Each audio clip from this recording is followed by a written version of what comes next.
everybody. Welcome to the Fandom Flux Podcast, episode 180. 180. Turning this whole thing around. I think it is. Get it? Pretty It's sure? a 180, turning it all around. It's dead. The joke's dead. It died. Good joke, though. Do you want me to say it again? It was a good one.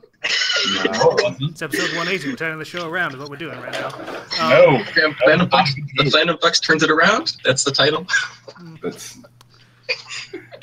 So, hi, I'm Casey, the host, as always. I don't think there's any episode of anything that I haven't been on. The only thing is you're the one recording it. Yeah. Well, there was that one anime reflux where you were only there at the start. But I was there, and that's the point that's worth mentioning. I mean, he has to press the record button. Yeah. It would be a little weird if Flux Casey was absent in a Fandom Flux episode. All right. So, I mean, like the one about Casey, we just call it the Casey-less one. The Casey-less one. I can't say that. The Casey-less one. so this week we have Patient, Hello, everyone. Spoken, Hey.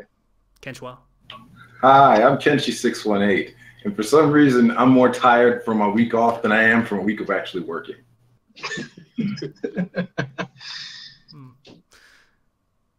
Weasel, Hi. and guesting this week we have Axormin. Hello. So who has something to talk about? Because I have stuff, but I don't want to go first, basically. I have like 4 things, but they're all like things that I wanted to talk hours about, so maybe I can wait. I've got,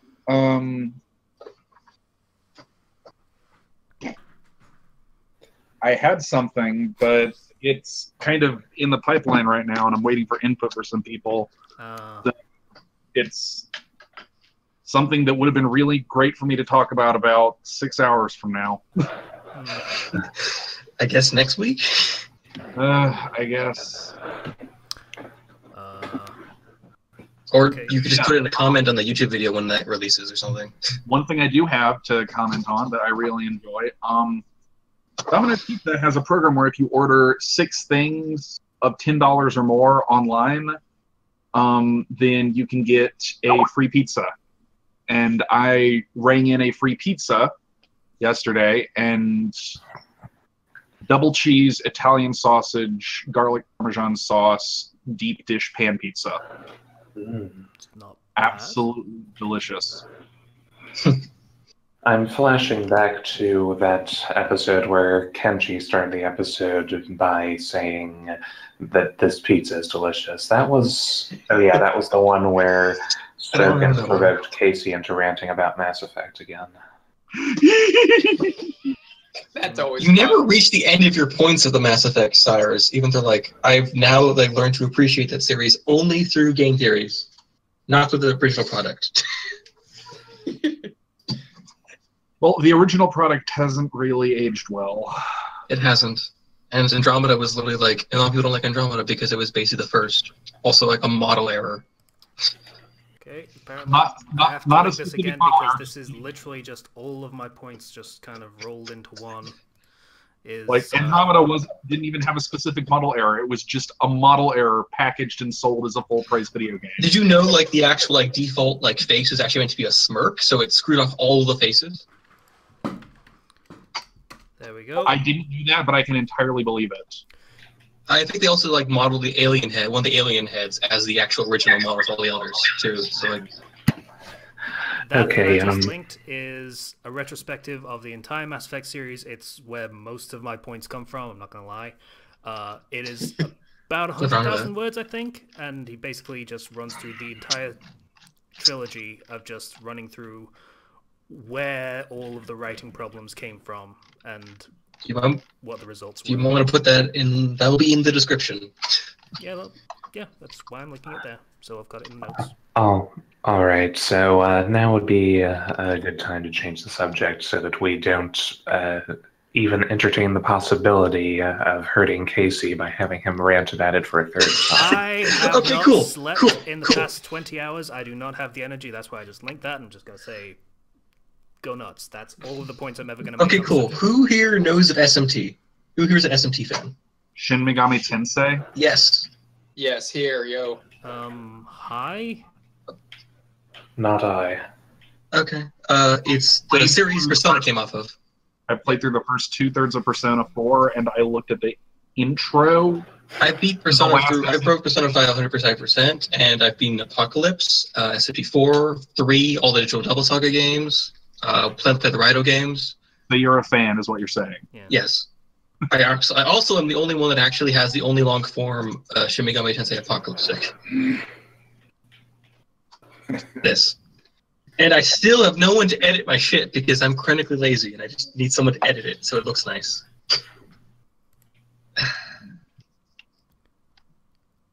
I don't have that many friends, so I can't beg that many people.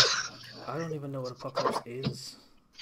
It's technically like it's a remix of like SMT 4. That was the DS one. The 3DS. The 3DS SMT 4 was sort of like system-wise. Had a very interesting story. I never got to the completion of it, but like I've seen all of it, so it's like I know it. But I've been Apocalypse like twice, so it's like, and I'm writing one, and I'm halfway through the story. I think so. I have it written for like 3 months, and I've been trying to write the current chapter, and it's been hard when like you have no one to talk about with anyone, so you can't get ideas. But I'm rambling.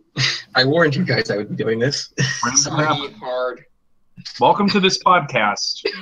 Yeah. This happens. Okay, well, I'm just gonna say what I've been doing over like the past season. I beat Persona. I graduated, so like I'm now going to college and have to sort through all of that crap. I don't want to talk about that, but I have been Persona 5 up to 100%. So 2 playthroughs required, and I still have to go beat the twins and the Reaper. But I will do that. Finish that game at some point. Yeah, Makoto's awesome. We'll get to it. For sure. It'll happen. I just want to ask this. It's like, how do I bring this up besides it sounding really dumb? Or do I just embrace the dumbness? Welcome to the podcast. Embrace the dumb. Just go. Okay, so embrace the dark, my friend. Mullet House. Mullet House is now our motto for when you just run with some stupid idea that you have. Okay, shut up. That was brilliant. I don't need you to fucking. Okay, just hearing the name, it sounds stupid as hell. Hey, everyone. Let me say, hey. That's my point I was going to say. Okay.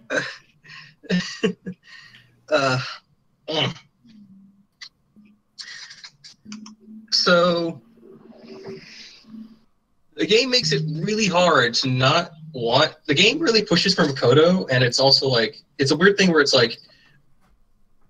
How I always play those kind of games, where it's like, I play it as, like... I don't play it as myself, I play it as, like, what the character that's actually in that position would be. So it's like, it always pushes towards Makoto. Yet for everyone else, for all the other characters, or Haru, depending, but, like... The person that's the protagonist, who I call Tadashi, doesn't actually fit that kind of sense. Doesn't really fit her, or Anne.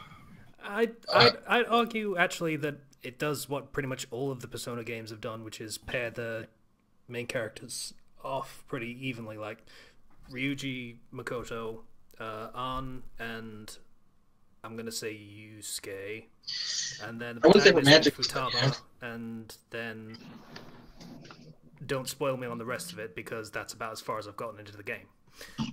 Oh, I just okay. Sorry, I just said Haru, but technically at this point you should know she is, but whatever. I know she's the next character. Yes.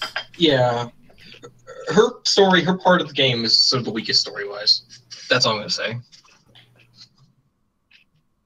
It seemed it based on how clumsy the writing was starting to get, but yes. Yeah, the entire thing involving Morgana is just contrived. Yep. It's a complete contrivance. I actually kind of agree with you. Yeah, everyone's just being a Me and the guy I call Boss. There's a guy I call Boss who is I guess my self-determined mentor, and he just said okay. And I also wanted to actually recommend his stories because he is in development of a story called The Bitter Fool, which is basically like a character story for Persona 5, and he's the one that's wrote this story. Let me just go get it. I had notes of like I wanted to pitch this story, but I'll probably just pitch it for recommendations later at the end of this. So we'll worry about that later. But I'm just going to link it in a chat for everyone. Okay. Then I'll put that in the link dump for everybody else, audience. Yeah, let me just go get it. I just have to find it, because... So I'll link that when it comes out and stuff. Dudes, I had no idea Haru was even a party member. Because I've not seen anyone talk about her. Yeah, it's because it's like... there's a reason for that. It's because you don't get her link until, like this the last big chunk of the game. And her story, her arc is also the most contrived. Game Sadly. starts in April. She shows up, doesn't join the party, but shows up in September, and the game ends in December. Yeah, so, weirdly, technically she'd always be. You don't know who she is. There's a flaw in that part, because it's more of like, if you know her character, she always should have noticed her when you guys were on the roof, because she should always have been on the roof. That's this error. Like, the game just doesn't show her early enough. So it's like she was late in development, supposedly. This is from a guy that's just played everything in the game except max out the fishing thing or beat the super bosses, but no others like fishing. Who cares? I love the fishing game. No, I mean, who cares about maxing it out? Okay, yeah, true. Yeah, true. Like, it's like, I guess, breeding for hex perfects in Pokemon. It's the kind of thing that 100%ers look at and say, that's a little bit obsessive, isn't it? No, it was maxing out the fishing by just collecting enough points to buy the top tier item on the list, which was just something you could already have gotten. So it didn't matter by the end of the game. Yeah. So I guess it's kind of like just playing through the entire baseball minigame in Yakuza. It's just entirely pointless, doesn't really get you anything worthwhile, but it's it was a good thing to spend time on. I didn't even know you played Yakuza. That's nice. Yakuza 0 is pretty great. First one. I talked about it on the podcast. I was playing through the first one, and then I gave up because it was on the PS2 and clunky as fuck because it was on the PS2. Those games are pretty jank. Yakuza 0 is pretty good, though. It's a good prequel. Yeah. God, I need to get my hands on a PS2 at some point because there's some games that you just cannot run on an emulator. Nocturne, everyone. SMT Nocturne's pretty great. So, remind me, like, is it only Weasel that's also played SMT here? I played like 3/4 of Persona 4, and I don't count that. Persona and SMT are different series. And I played through the tutorial of the last SMT game that was released for the original DS. Strange Journey. I was very subtly hinting previously with my high that the fic that I'm probably most recognizable for is a Persona fic that includes several SMT characters and universes and such things. And oh my god! Maybe. I never read. I tried to read that story, and it was confusing as hell to me. Now I think about it being such a prima donna about this. Holy shit! Okay, gonna calm down. I didn't read it. I'm sorry. I should have. I'm a fan of your work, yet I've never read any of your stories because I just didn't like them. How does that work, though? I'm such a fan. I hate all of your shit, but you're great. That is such an American thing to say. I'm such a fan of you. Why does all of your work suck? Such a big fan. All your stuff's hot garbage, but you do That's you. a great comedy line, at least. I think we might have just solved the mystery of how EA keeps on selling their sports games year after year. But I hate sports games. I hate consoles, honestly, but I have to play them to play Persona, and I've been playing Nino Kuni for like the last few days. That's been pretty great. I've heard about that game for years. I still have no idea what it is, and I'm okay with that. It's a good game. It's a good game. It's basically Studio Ghibli, the video game series. It is. Oh, that's honestly good though. It's a whimsy game. You play like an 11-year-old boy trying to save his mother. It does not look as you would think. Studio Ghibli does not do the animations. The movies. They only did the animation sequences. That's all they did, and character design. Okay, so it was shit. So it was a shit game, completely separate from Ghibli's involvement. How is it a bad game? I found the story to be insipid, and I found it's because it's about an 11-year-old boy, and it's from that perspective. It's also meant to be sort of whimsy. It's an emotional story, but it's not meant to be like, I don't know. There's a weird thing about it where it's like no one in your party is actually able. Sorry. try We'll not not talk to about interrupt this. someone and just talk all of them while they're trying to make a point, okay? Okay, sorry. Apologies. The 11-year-old boy thing was actually where it lost me, because I remember very clearly being an 11-year-old, and I have to think that whoever made that game didn't, because that's the kind of stuff, like the weird, like, atmosphere. 1950. That's how I saw the world when I was maybe 6. Yeah, fair. Like, it's actually one of my big pet peeves with video games and media in general, is that a lot of them tend to take anyone who's under 15 years old and reduce them to a 6-year-old in terms of mental maturity. Well, there's one thing to consider there, Spoken. Is your IQ higher than average or not? My IQ is substantially higher than an average person's, but I am socially not that competent. Same. The second party member in the game is technically 14, and she's like acts like a 14-year-old. So like, it's just Oliver who's the main character. So it's just that.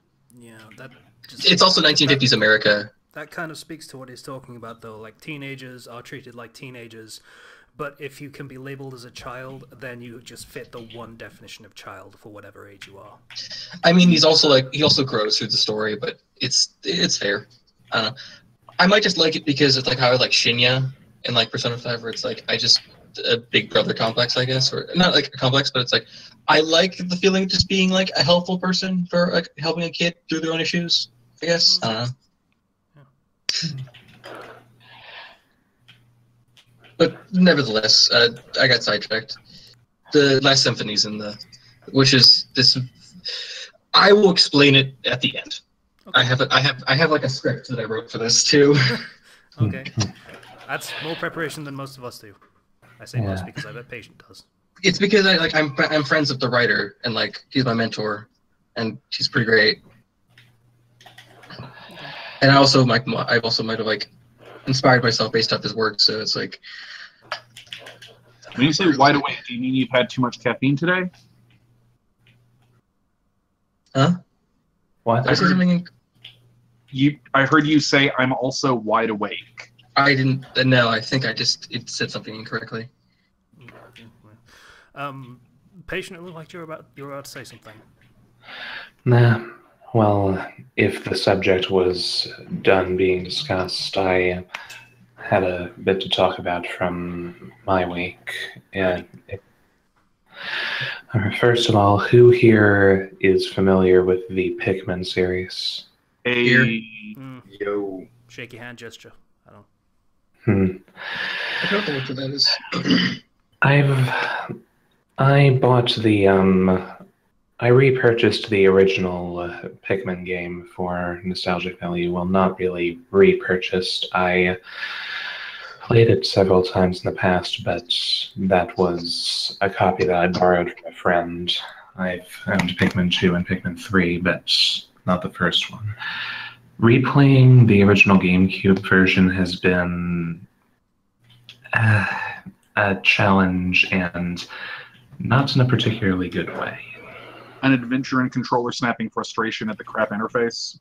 Not quite. I mean, the glitches are one serious part of it, but I'm one of those players who can't handle losing a single Pikmin through the gameplay. And perfectionist.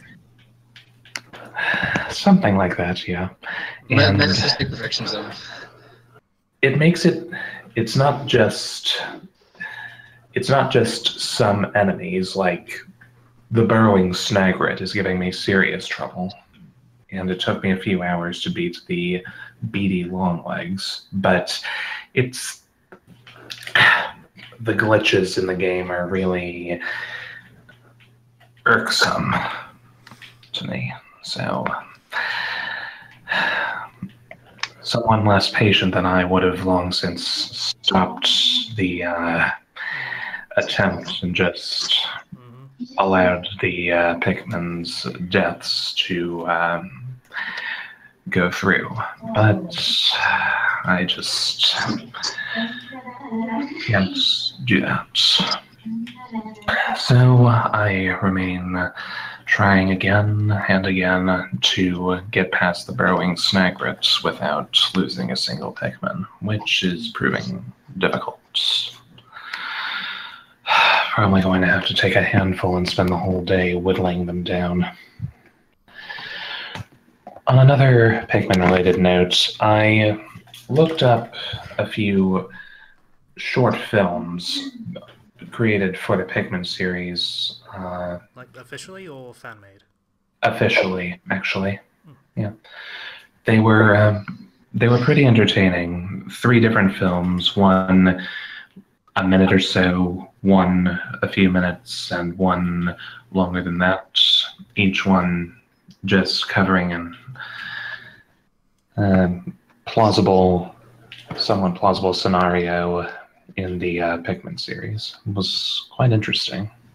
Can I get a link, you do? It's for purchase on the Nintendo store, actually. Give me just a minute. Short films, I meant. I'm sorry, what was that? The short films that you were talking about? Can I get a link for those? Yes. I'll get to it momentarily. Okay. In your own time. Here. And yes. Anything else, patient? Well, it's not something that I myself have been doing, but I may as well. This is something that is... It's sort of a good thing to share, I think. It's one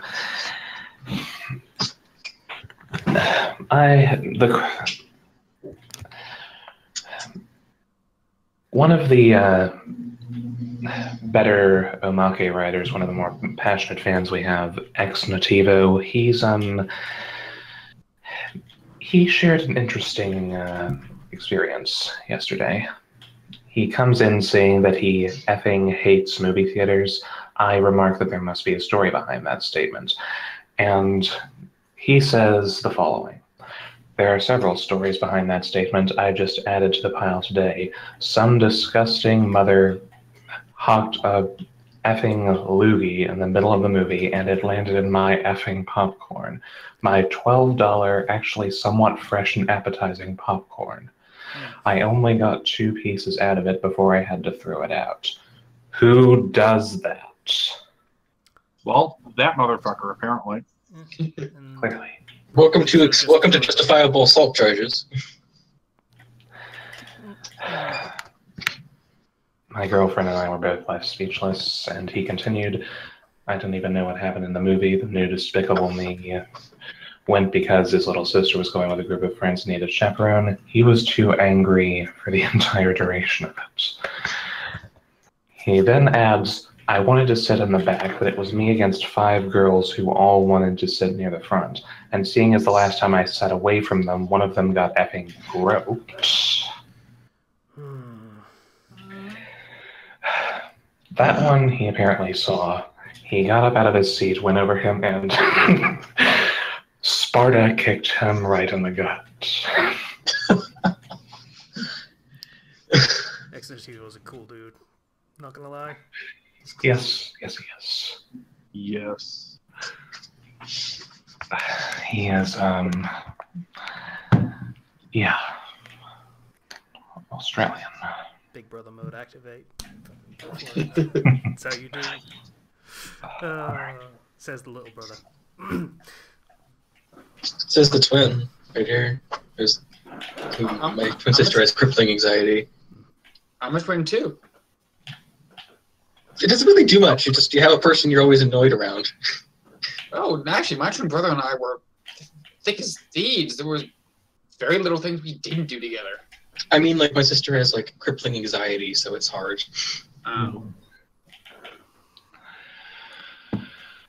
Well, aside from that, I'm coming close to finishing up Pokemon Coliseum 100%. Just got 6 more Pokemon to narrow down the heart gauges of. And after that, I'll be running through the Coliseum mode of Mount Battle to claim Ho-Oh, and then I can finally move on to XD Gale of Darkness. Good luck purifying that Lugia. Why? You know, I never heard of Gale of Darkness before you guys mentioned it on the podcast. It was in my opinion, much better engineered and much better balanced sequel to Coliseum. Agreed. I haven't even played it, but I've watched Chugga Conroy's Let's Play of it, so that's as good as playing it, but I still want to play it myself. It's really not as good as playing it, but, you know. Well, okay, yeah, it's not as good as playing it. Doesn't give you a full experience raising the Pokemon, but you couldn't ask for more details than he shows. Depends if the game gives an emotional effect. Yeah. Alright, so, I got stuck on Coliseum because I couldn't get past Mirror B. I think we mentioned this before. Yes, you have. Mirror B is the greatest, and his sombrero-wearing pineapple ducks underline that. Yeah. Moving on.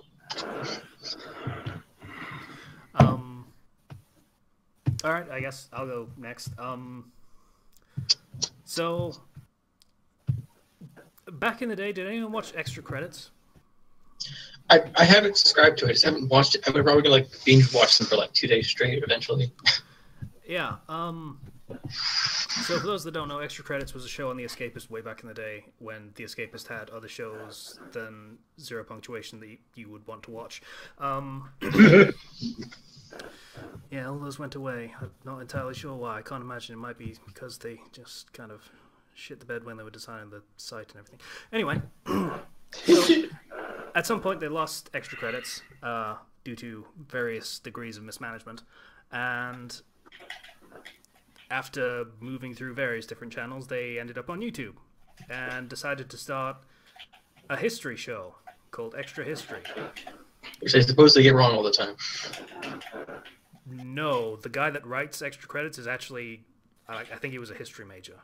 So okay, I just keep being told to get it wrong all the time.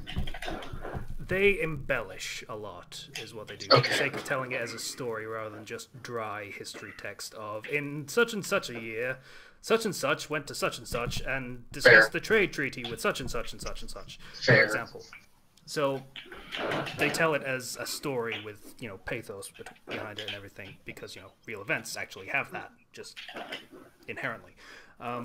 So what I've been doing for the past 3 days is binge watching the entire series of Extra History.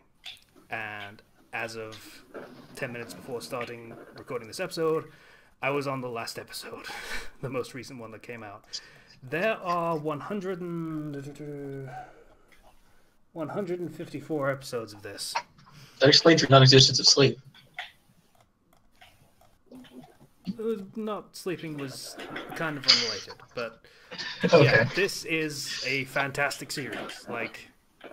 Some of the history stuff I actually knew about. The first one that they did was on the Punic Wars, which was Rome against Hannibal of Carthage and all that stuff. That was something that I knew and was interested in from history in high school because they teach that in England, which I assume they don't in America because you like American history. I actually skipped a year of social studies. So, yeah, I was really interested and invested in that before I watched this, and this told it in an entirely different way that was even more engaging than I'd already received. It's fantastic. Occasionally they go a little bit too far with the embellishments, so, a historical figure will have a significant death moment, and not much is known about it because it was in 300 BC or something. But they'll embellish their last moments and have them reflect on their lives and such things, which probably didn't happen. But they'll have it anyway to, That's usually too sudden for that. Resolve the pathos in the story and such things. But, it makes it for a fun story, and it's, they say themselves that it's more a launching point for people actually studying this material on their own. just to get people invested and interested in the material, so that they research it further on their own. And the thing of doing a research project, just keep playing that on loop. I found that a lot of the really good history channels on YouTube tend to do that. Like Lindy Beige. Anyone here watch him? Yeah, occasionally. Nope, but I think he got a mention on one of the extra history videos for doing something about that. Lindy Beige is really, really good with historical combat and historical weaponry, and like a lot of the physical stuff in history, not the events so much, unless they involve how combat worked mostly. Combat and like clothing and design and such. Just don't ask him to do anything about like scientific stuff or anything. He tends to like get it completely wrong when that happens. Right. Oh, so he's like one of those like historical Gurus or something. I want to say recreationist, which is the worst possible word that could describe that, because mostly it's not even a word as far as I'm aware. I haven't slept for 20 hours. I know what you're saying. He's not one of those. He's just really good with combat and weaponry, and has, or had the last time I checked, a video up on his channel that basically argued the ice caps melting isn't a problem because the level of water in the cup doesn't go up when the ice in it melts.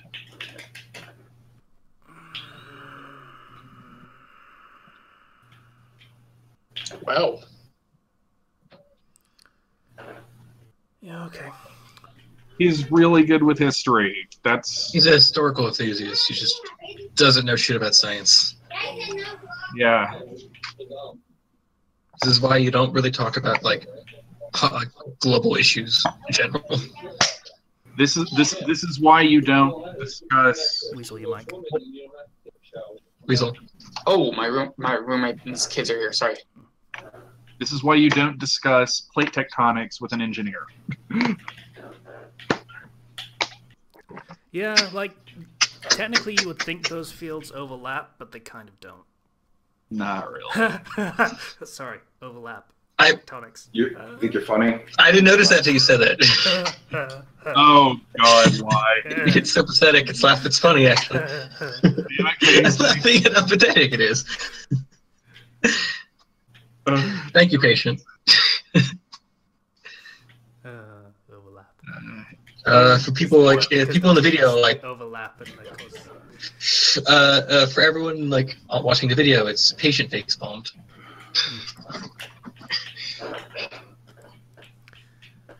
I always feel good after a good pun, even when it's like not intended at all. It just sort of happens. Welcome to the Conroy Club. Like sometimes those even feel better when you don't intend it and you realize, oh yeah, that's funny. Yeah. Like you wonder whether like is your brain just a genius and it's just thinking these up on its own, or Casey, do you grab like a cup of coffee, drink it, then splash it in your face?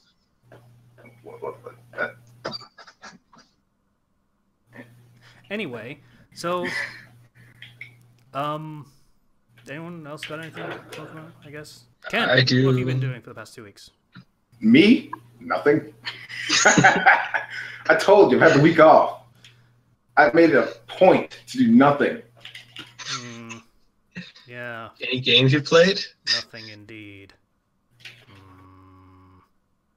So what? Ominous foreboding. So what nothing has he done on the anime show this week?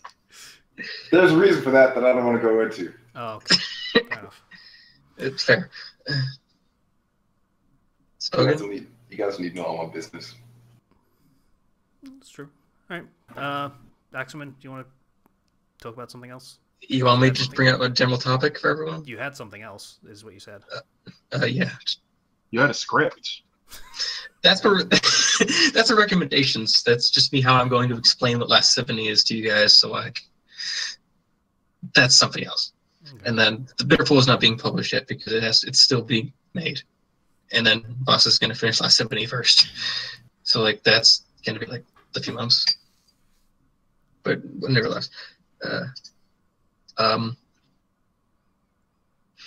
I I mainly put money because it's like I'm a writer that has like that doesn't get much feedback because I don't really have many people that are willing to constantly talk back and forth with me, and the two people that I have like on constant like contact is one is a guy that enjoys my work, but he's also like doing his own stuff, and the other one is like I read all of this stuff and I sort of baited for him, and I've known him for a few years, yet he will never read my shit, even though like he's a massive Persona fan, and he'll never read my story because it's SMT. And it's okay. But the point is, I wanted to talk about SMT just in general, and then maybe my story, and just maybe you guys just helping me get it better, because you're a group of writers, and I'd like that feedback. All right. You can call me a writer so long as you don't harbor too high an opinion of the word. Weasel. Weasel, I've never seen any of your work, so like I don't know. He sells himself far, far too short. I know that you do like 500 words per month. That's it.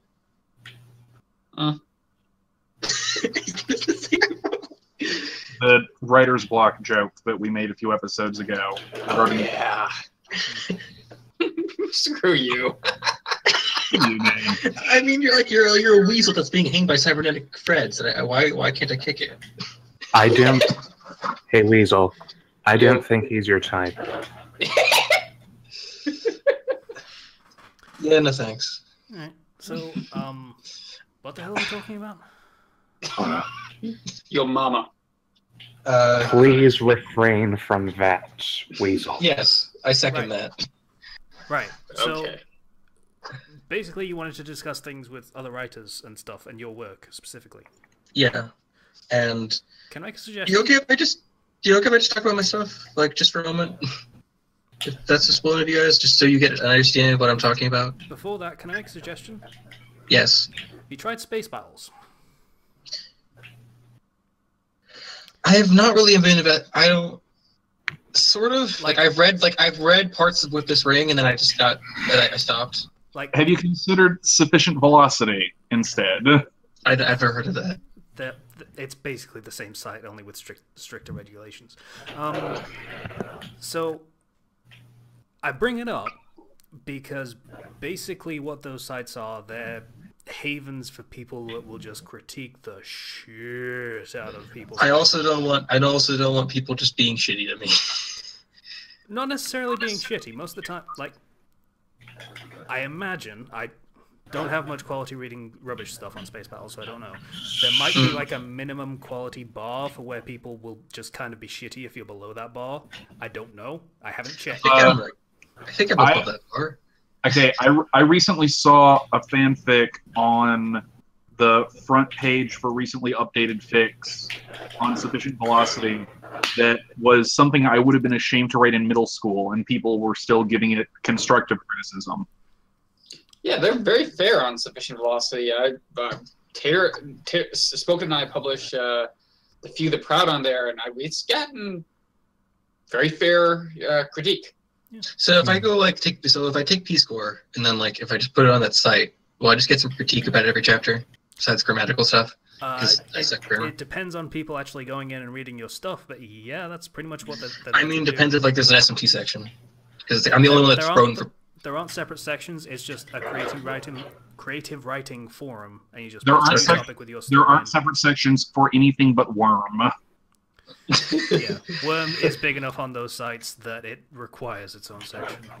Also, I would recommend Sufficient Velocity over Space Battles. I'm not sure what Casey means about SV being stricter, but I have seen more cases of mods being insipid, arbitrary, and petty on Space Battles than I have on Sufficient Velocity. That's pretty much what I mean by stricter regulations, in that everything is very... I'd almost call it legalized, like in the sense of it being more like a legal system, in that there are a lot of hoops to jump through to try and fuck someone over, so mods can't just go power hungry without, someone putting the kibosh on it.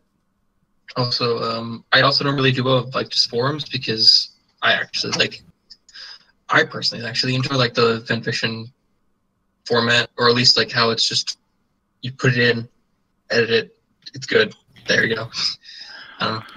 Yeah, it's just a case of, because of how it's formatted, the discussion is very visible, so you get a lot of back and forth between people discussing your work as well, rather than just it being an echo chamber of them shouting their reviews at you and nothing really happening with any of that. Yeah. For me, I personally just want, I really just want to go back and forth with like a single reader, like within Discord or something, just so I could speed back and forth, because I think the VM system. Then have you tried Archive of Our Own? It's on that site too. Oh. I just don't have any response. No one looks at my shit there. It's over 100,000 words. I guess no one likes long stuff or stuff with OCs in it. No, it's because it's not yaoi. That's okay. That's very true. I'm a big Asahi Nanashi fan, and I've made Asahi a demi fiend, but that's the thing. Okay. Other thing. If you want someone to... Here's a downside of writing fanfiction specifically, and actually, fanfiction is probably the most visible thing where you can get people to read your stuff and critique it, but it has the downside of you kind of have to pander to people. So if you're in a section where no one's reading it, then you're not going to get people to critique it. It's just not going to happen. No one's reading it, no one's going to read it to know what to critique. So if you want just a general critique of how your writing is and just how to improve it and just write better in general, then I would probably recommend taking a crack at writing something a little bit original, popular. Yeah, I'm not a fan of the base stuff, because it's I'm always I'm a fan of the stories I'm into. I have a Persona idea that's in the works, but that I don't want to talk about it because that involves stuff that you guys probably don't know about, or at least Casey doesn't, because it will involve the great and glorious Kenshi-kun. Appreciate it, but yeah. Honestly, that's not a bad starting point. Is just getting that Persona fic off the ground. And that's. I have to wait for. It's much more active than the Megami Tensei section. I can say that. Yeah, it truly is. Also, the Persona one is I have to wait for Boss to put up or full, because it's some of my stories are based off his works, and because I very much enjoy how he writes some of his characters, so it's based off. So he uses that as a springboard for certain things, and it's something that's fully been I've asked and he said yes, and it's. We'll just push that under the rug and not talk about that bit. But I use my mentor's works as a springboard for my own. But it's a thing. Oh, I did that too. I get it. It's mainly because I love how he wrote how he wrote the Persona 5 protagonist, and also his relationship with Kono and all the crew and everything. And he also wrote this entire story involving Haru, and how he's basically fixed that entire arc of the story, and how it's made me really happy just seeing that outline for that. The best fanfic I ever wrote that I am ashamed of is Kaikini Shoku, Total Solar Eclipse. And it's one of my better fanfics, but it's also one of the first few I wrote, and it's a complete and total ripoff of Team 8 by Starcom. I don't rip off. I usually ask the person if I can use their stuff first. So I'm very ashamed of it. Okay, fair. So anyone here know JoJo's or actually seen it? Zero's not here. I've seen it. Sad. Okay, well, I've been writing something for Keijo that really absurdist shonen sports series that ended because the shonen creation economy is horrible. That's the one with the swimsuit butt bumping thing, right? Yeah, it's the reverse sumo, as I call it. I mixed it with I made it more JoJo's so it's more absurdist, and there's also people have sort of have weird meta-humanoid abilities, and I've basically made it more I've made it more crazy, and I've also added agencies and other things, and and supernatural kind of shit, because certain characters have supernatural abilities already in the series. So I basically made it more JoJo's, if very much in feel, tone, and just other things. It's also a character drama for what I wrote, but with my old friend who's sort of an asshat, but I love him so. I also have a collab that involves all of my work with his stuff, and then us having to argue about characters that are bullshit, but that's something else entirely. I hope at least my ramblings are entertaining you all. tuned out because I was trying to make a Dio joke based on the butt bumping thing. Like, yeah, that's not going to work. Something like you thought you were going to be the one that was still on this platform, but it was I, Dio. Please. No, there's a code named Neo. That doesn't work because there's a code named Diogo, but no, sorry. But that doesn't work because there's actually a character named Neo in the series. There you go. It was I, Neo. Feel better? Technically, she doesn't talk like that, but whatever. But I mean, like, she can technically control your body, but whatever. Can we the ability. edit that entire painful joke sequence out in post? I wish I could. No. I was screaming no the entire time, so I think it's fine. I hope I'm at least entertaining to everyone. I don't hope I don't feel like a burden. So, what are we talking about now? Me trying to explain my shit to you guys. I don't know. Oh yeah, I think you got the point across, more or less. I mean, like, one is like I have a story that's like I've also tried to write like something for Durarara. I can never say how many R's are in that. It's 3. Durarara. I can never. Whatever. Here's how I pronounce the title. Okay. Nice. I call it the Doritoverse because it also involves Bakano and then like Itsuko Bridge or something, which I don't know about. Yeah, he's got it. All of his stories are connected in one universe. Yes, lolly vampire that plays video games, something in a weird island in Scandinavia. That's a thing. Yep. I've never read that series though, but I do have. So I want to mention is like I'm also like. A part of like what I write for like my stories is like they're all like partially connected of like a weird interdimensional franchise that I'm trying to like write. That's about like it's based off SMT themes. Oh, honey, no. No. Yeah, I know that's really dumb. I know. Point is, it's like it's based off those things, but it's more of like there's actual like separate dimensional things that are different to it. It's part. Okay, about context, it sounds like complete and utter failure. I know. Like, I understand. Keep complaining. Just, I'll be quiet in the corner for a moment. Like, I get the impulse of wanting to keep all your stories connected and stuff. It's an impulse. It's not a particularly good one. Yeah, it's an awful idea. Don't ever do it, please. It's not. It's not. I'm not, like, the K2 one and, like, the SMT one are not connected in the slightest. They're not. Yeah. Or the Kingdom Hearts one that I'm never going back to because I just learned that I hate Kingdom Hearts. But what that's is, a different story. Question. What does having the stories be connected accomplish? It's actually because they're all part of an organization that's interdimensional and their entire thing's about like universal like control. And it's also because like SMT is based off the idea of being multiple realities and different like DML network and all that kind of stuff. Okay, I say again, what does that accomplish? What do you want? What are you? It lets me be able to do a bunch of different groups and like take characters from all a bunch of other like branches of this organization and then like bring them over if necessary or like bring names and just have like this kind of like actual like overall narrative that's all connected. So like I actually keep building upon things even if I don't have much in one place. I can take other bits there. Okay, here's the main problem with that. Aside from the whole it being incredibly difficult to pull off well to the point of being a pipe dream for almost every writer in existence. I don't know. Nasu pulls it off pretty well. No. That's. Are you ever going to write enough that actually becomes relevant in any significant way? Because that would mean writing at least, I'm going to say five different stories to basically completion. I have 5 baselines, maybe 7 actually, depending, because the Persona 1 technically is also that too. Remember how you said you have one story that you've been writing and it hasn't been updated in 3 months?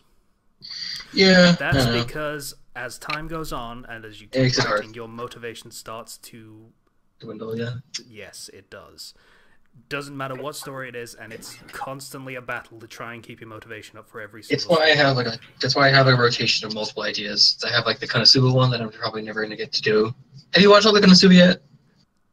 Yep. Did you notice the part of that sentence that really just brings this point home for you? Yeah, I know. That you're never going to get to do. Yeah, I know. I fully get that. It's something that I've never like came to accepting, but I probably will have to in the end. But it's more of like it's more of a personal thing, I guess. It's more of like more of the personal motivator for all of it. Yeah, ambition, it's good, but realistic and reasonable ambition is a good place to start. Like, before you go for a multi-universal story and plot for where everything is connected and there are multiple stories and thread lines going through each and every one of them, it's sort of like that, but it's more with a story. Okay, Tell yeah. a single story from start to finish, from beginning through to completion. Then maybe start thinking about, hey, maybe I could write some things that are kind of connected in some ways, where you can get some bonus stuff out of reading one and the other, and then just have connected through lines for the plots.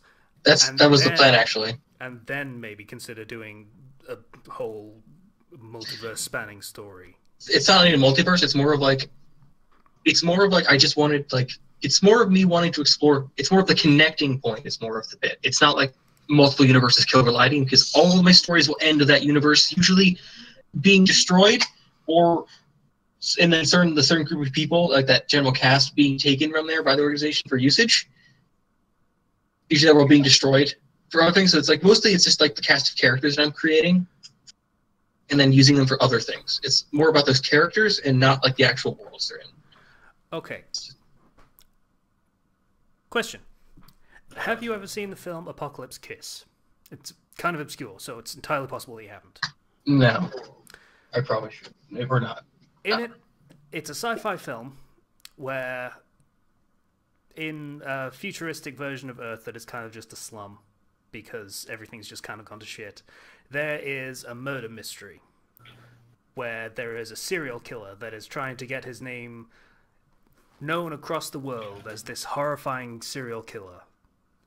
And to the point where he plots for a detective to catch him and kill him in a Mexican standoff situation.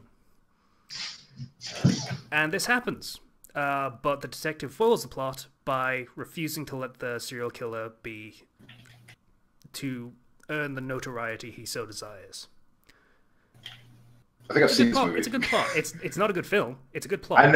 I remember seeing this on TV. Like, it was not a good film, but. And then at the end of the film, it turns out that the president is giving a speech from on a space station because the Earth is about to blow up, and everything that happened in the film is pointless. Okay, that's different. That's not a good plot resolution. Yeah, because it's more of like it's okay. Well, most of my stories are like not about the world. It's more about their character stories, so it's different in that aspect.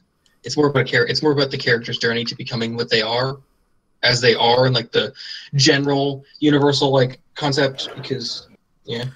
Okay, so I keep saying okay, and I keep saying one word just things to cut you off and say something that's trying to counter your point. I will mute myself and you can just keep talking. But no, you're fine. You're writing, like, among other things, it's Shin Megami Tensei, it's Persona, it's all this sort of stuff, yes? Yeah. I mean, I could show you what I have for notes if you really want to see them. Okay. Just to show you what I have as a joke. So, the plot of your stories is going to be the characters fighting and trying to accomplish a goal. Mm-hmm. Whatever that goal might be. Like in some of the SMT games, it's going to be trying to stop the world from being destroyed, or trying to destroy the killing world, Yahweh. or yeah, that. In the Persona games, it's always going to be about saving the world. It's always going to be about accomplishing some goal that destroying the setting will make entirely void. It will make it invalid. It will have been a pointless exercise. Every character will be broken by it entirely. I don't see how you make this like a viable plot line and just carry on. I mean, the plot technically, with most of the characters. I mean, some of them wouldn't, but that's like there's only like 3 of the characters wouldn't be bothered by that, but it still has no, 5 of them wouldn't be bothered by it. So probably not. I don't know. I haven't reached that point. I haven't reached that final arc yet. When you talk about characters, are you talking about the ones you're making for this thing, or the ones from the actual Persona universe? For the SMT for Peace Corps, how that's gonna work? I have like when I get to like the final arc, I haven't determined what I'm going to do at the end yet, because when I approach it, I'm probably going to make a decision about that. But I have a general idea. I have like some burnt points, but it's like that was if the world is destroyed. That's not an idea I have yet. So it's like it's my bad on saying that, because for Persona, the world doesn't end. That doesn't happen. It's actually more of like in that Persona one, it's more about the character that I have, she's going to become growing, and then I want her to like, as her character, grow into becoming the protagonist of that story, because she doesn't deserve it. She doesn't deserve it for a long while, and then I want her to earn that. And then after the story of Persona 5, I then go into her story, and like the great. I'm not going to say it because that will probably say things off, but after that ending, I wanted to go into a thing involving like stuff involving like mega corporations and like some cyberpunk ideas I had involving like a megacorp, and then some stuff involving to like this I basically keep wanting to hint at this organization that connects all these other things, because it's like I'm gonna bring up some characters from like Peace Corps into the Persona thing, because it's like it's part of what I'm trying to do, because it's dimensional overlapping, and then right. I said things incorrectly. I am it's very fine. charismatic. I apologize. Here's the conclusion I'm drawing from what you're telling me. You have about a dozen different ideas for different stories. And what you're trying to do is have them all be involved in the same story. That's not a good approach. Technically, no. The KISS principle is invoked here. Keep it simple. Okay. The idea is that there's doesn't really. We'll just say it's KIS, not. Yeah. Yes. KISS. Still. Yeah. I have a character name. KISS.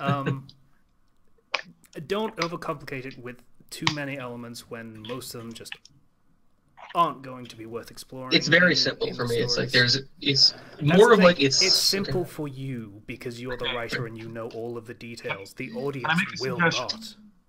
Fair. Can I make a suggestion? This is something that I've been trying to do lately with a story that I've been working on, and this has gotten me further through planning and further towards actually getting product put out than anything I've tried writing in the last 3 years. Is what you're doing able to be removed from the story entirely without substantially affecting things? If so, get rid of it. Damn it. Half and half, technically, because it's already there. It's more of like, part of what it is that the entire like justification behind certain characters that I have already involved in stories are because of this organization. And if how I explain this is more of like, it's better to like go, I think it's easier to explain if you go from the organization and then it goes from where it branches out, because it's more about that. Because it's more about, each story is about like the creation or more of like the general like lifeblood of a branch of this organization, and then like just something involving them. So it's like each section could be its own, each thing could be its own thing, but they're all like interconnected by like certain tidbits, which is more of what it is. There's not like, it's not overly dimensional. It's more about each has their own story, and there might be some overlap, but it's mostly just like long-term cameos or just small things. There's never like a large overall plot thread, because they're all very standalone, because that's the entire plan. There's no like overworld colliding. And at the most, there would be like the few dimensional jumping characters, because the branch of people that make Alta Pocket Dimensions is the thing. But that's it. Okay. Now what you're telling me sounds actually, surprisingly enough, like something Erickson does. Which he does have a multi-dimensional, multi-universe plotline and stuff in the very, very background. That yes, if you really want to, you can dig into. But it's probably not worth it. And what he does instead is have a couple of central focal characters that are just kind of in most stories. That's the plan. They will be the link between, the story that you're reading and the other stories that, maybe you check these out sometime. I have the Amal engineered. I have the Amal architects engineered. The regulators are the people that go between dimensions, making sure there isn't people fucking with other dimensional shit. So like they will come up eventually. They'll come up here or there. One of the main characters and the mentor character in Peace Corps is that guy. Is a regulator. Because I've seen it done well, I can't say it's inherently a bad idea. But what I would recommend, if you want to go with that route, is don't make too big a deal of the multi-dimensional stuff for a long time. I usually don't. I don't. I haven't. It's not a big focus. It's more about like they're the source to things. They're not like what's happening. It's more of like how to explain how this guy knows this guy because of this organization. That's basically what it is. I also have like a bunch of people just mentioning about like some hierarchy and politics kind of stuff about like organization, and then like they will mention the leader of they'll mention the name of the leader of the organization. Who I love the guy mainly because he has Bakano like immortality. So like he's like there's been multiple coups and they've all failed because they've killed him and he just goes back to life. But that's a detail that'll probably never ever come up. That's just a personal thing. Yeah, I mean it's fine to have all this detail in the background and just have you know it and keep it consistent in your own head because it's all there. That's the plan. Just don't go too deep into it. I usually don't. If it doesn't benefit or impact your story in any significant way, just like Spoken said, if it doesn't affect the story in any way, to just leave it out, then just leave it out. It's not. I mean, it's more of like when I hit the ends of my story, they become major things because like they're the reason behind certain massive big plot threads happening. So it's like there are certain points, but it's like usually like a branch doing a thing because a guy from like the council that are like in charge of all the branches, just because they're just the leaders of the group, telling a person to do this thing because it's protocol or it's an order. So it's like it's a pyramid kind of thing. So those on the level only see other things on the level, and then there might be some like peeping up to the second tier or higher tier, but. I'm not going to show all the pyramid at once because that's not the point. It's about all these standalone stories that are overlapping and they have like some other characters from this other one because they're all part of this group that can travel like to other places. Okay, so we're actually running up on time on this one. Okay. Sorry for wasting most of it, but I hope I entertained you all. So, anyone got recommendations before we close out? I do. Oh yeah, I have the script for this. Yeah. Okay. It's not mine. It's actually Boss's. Yeah, I know. You wrote the script, is what I'm saying. Yes. Okay. Okay.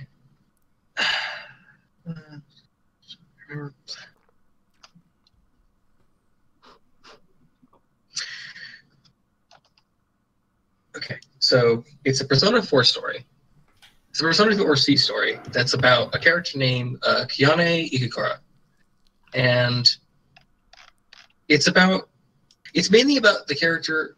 It's mainly about a journey. It's about his journey of recovery through the darker parts of his own psychology. His history of abuse, his self-harm, suicidal thoughts, and him through the eventual help of his eventual friends, and eventually the one that grows to love him helps him actually become a better, healthier person. And Boss commented on this and saying that it's he told me another way to put it is basically it's how it's a character that believes he has nothing, so he realizes that he has everything. It's a very emotional story, and I personally love it. Its writing style has inspired me a lot. It's also has made me feel depressed, and you grow to love the character very quickly, and then you grow to care that when it's if you also look at the page, he's also it's a resay. So it also goes into the idol industry stuff and music and actual performances. It goes into darker themes. It goes into darker themes that the Persona 4 doesn't actually cover, like suicidal thoughts, self-harm, abuse, and that kind of stuff. It goes into that, and it goes into loss of loved ones, and then sacrifice and people that doesn't have self-esteem. Weasel, I don't think you do, because it's while it's a very emotional and it goes to dark places. So if you're very sensitive to that, I don't think you should read it. But it's a very emotional, and you'll grow to love the character and be engaged.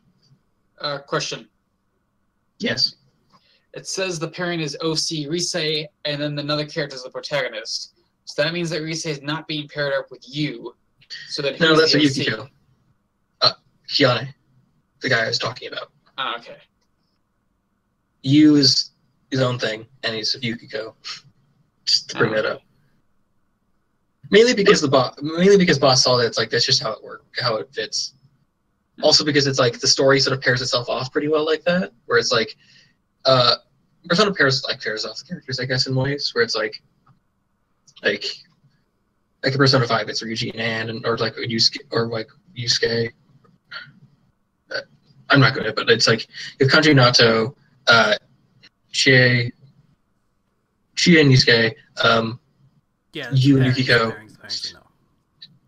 I mean, not even a pairing, it's more of like they just bounce off each other. Yeah. We get the idea. Yeah, okay. So. Just does it Rise, and I think it's a really good read. It's very thick, and Boss is trying really, really hard to finish it. He's trying really, really hard. He's hitting the final arc. He's about to hit the conclusion, and it'll be done within like 10, maybe 5 chapters, hopefully.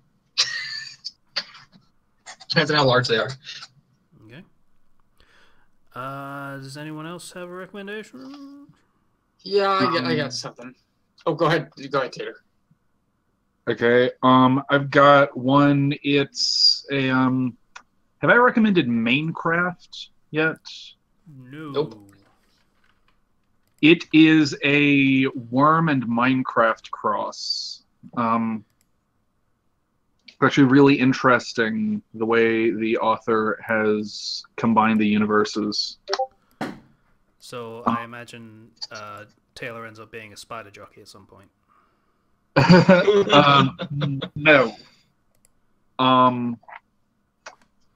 It's actually kind of weird because Taylor's power, I'm pretty sure it's her power, latches onto a Minecraft server that Uber and Leet have set up. And she gets the powers of a Minecraft player so long as the server is up. And her powers... I know why.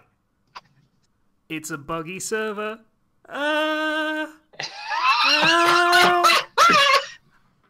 You're horrible. That wasn't so bad.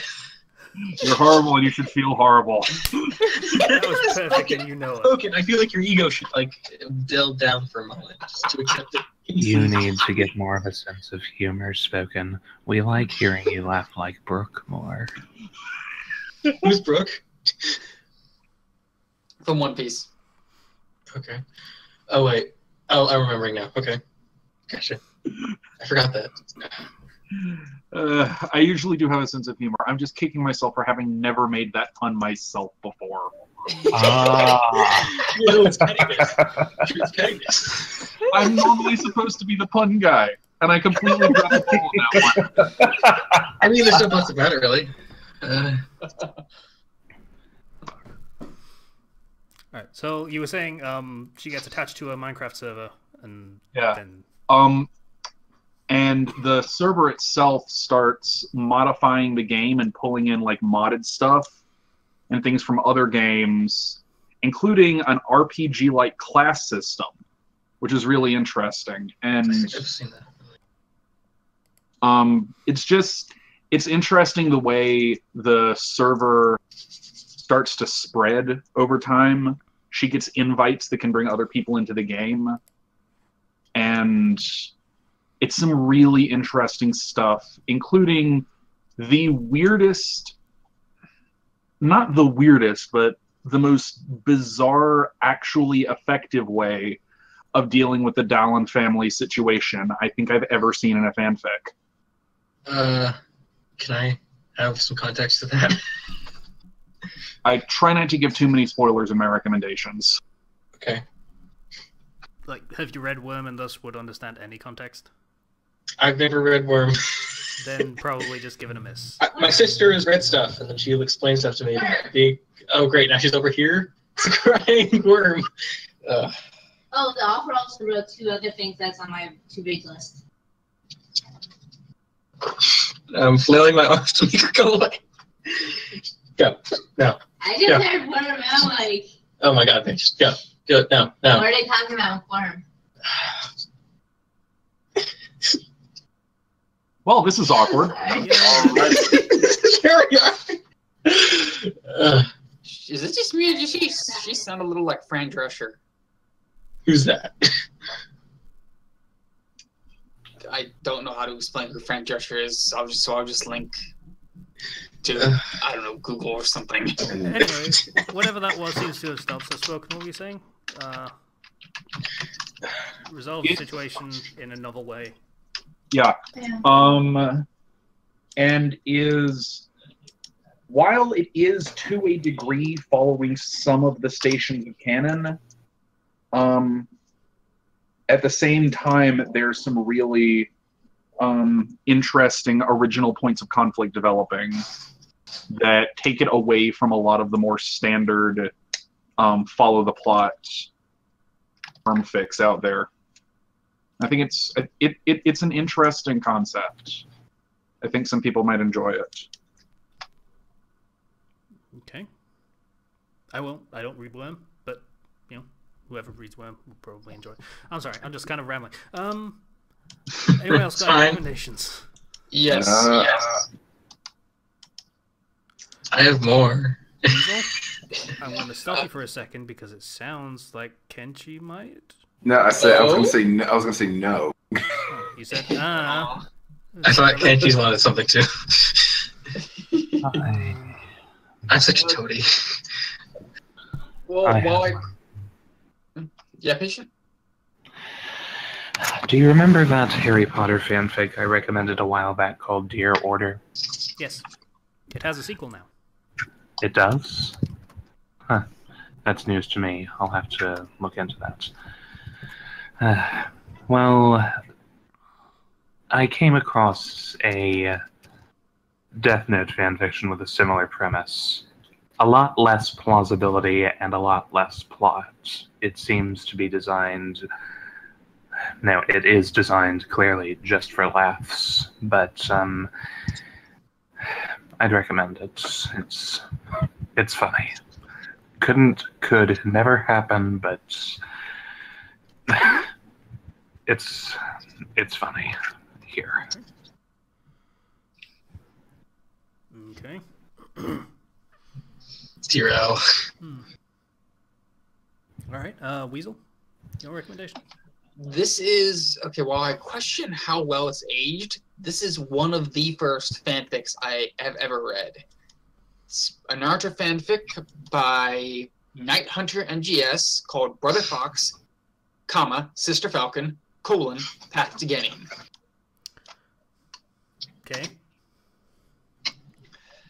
How to explain this? It's one of those fanfics that was popular around the early noughties that alter Naruto's childhood to hopefully cause major butterflies further down the line.